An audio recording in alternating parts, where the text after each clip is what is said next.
Hey co-stars, welcome to another episode of Generation Films. My name is British Ben. Now, if you have been watching the Book of Boba Fett, you will know that Boba now has a new weapon which we see him making in episode 2 of the show under the guidance of Tusken Raiders. So I thought, why not do a whole video on the entire arsenal of Boba Fett's weapons. We'll start with the ones that we have seen already in the Book of Boba Fett, and then we'll go on into talking about some other ones that we've seen before in movies and in The Mandalorian. So let's first talk about Boba Fett's armor. It is made of the legendary substance Beskar and Durasteel, and we know from the first episode of the Book of Boba Fett that it stands up to Sarlacc stomach acid a lot better than Stormtrooper armor. Boba's armor features a code embedded in it that proves ownership. My chain code has been encoded in this armor for 25 years.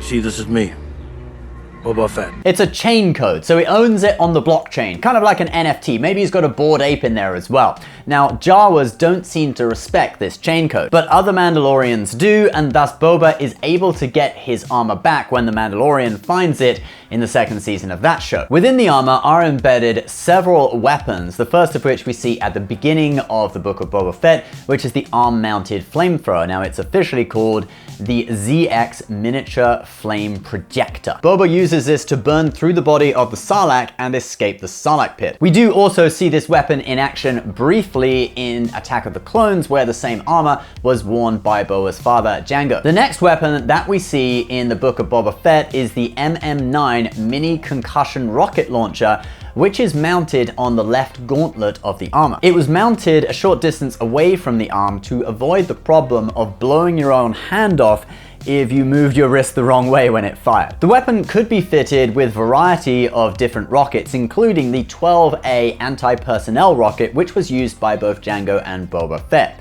Boba uses this weapon in the Book of Boba Fett when he is attacked by a group of assassins in Mos Eisley.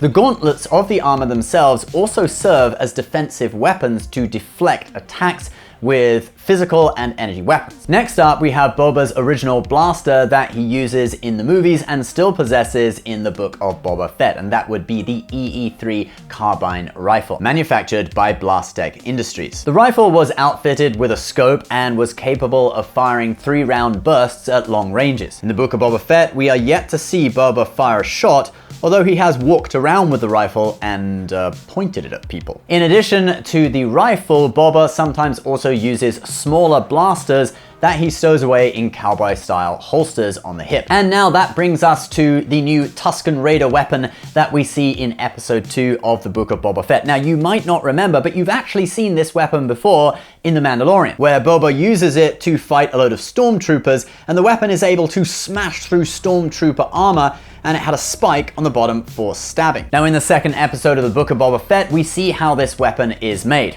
Warning, spoilers coming in 3, 2, 1. First, you need a psychedelic lizard to crawl up your nose, which sends you on a bad acid trip to where you encounter a spooky tree and you return in the morning with one of its branches.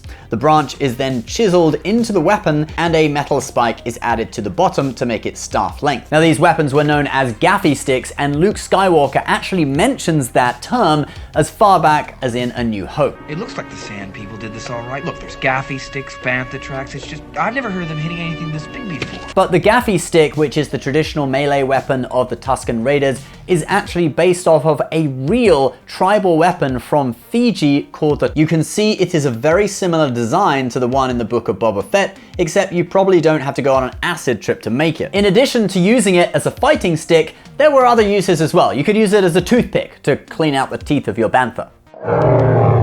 Alright, now there's a few more weapons that we haven't seen yet in the Book of Boba Fett, but should be mentioned. There is a line that shoots out of the right gauntlet of the armor. It can be used to entrap enemies, like we see in Return of the Jedi. It slows Luke Skywalker down for about 3 seconds.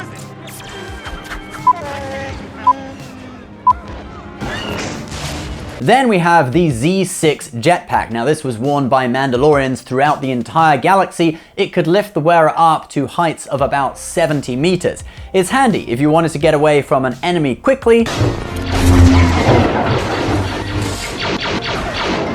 or get back to your ship in a hurry. Better get to your ship.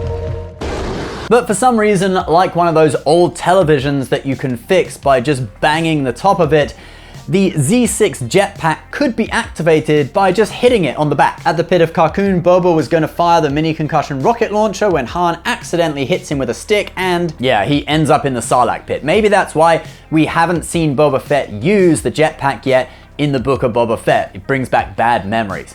Anyway, was that actually the mini concussion rocket launcher he was going to fire though? Because there's actually another weapon mounted to Boba's left gauntlet, and that is the Dura 24 wrist laser. If you look carefully, Boba gets off one shot with the wrist laser before getting knocked into the Sarlacc pit. And his aim in this instance is worse than Greedo's in the special editions.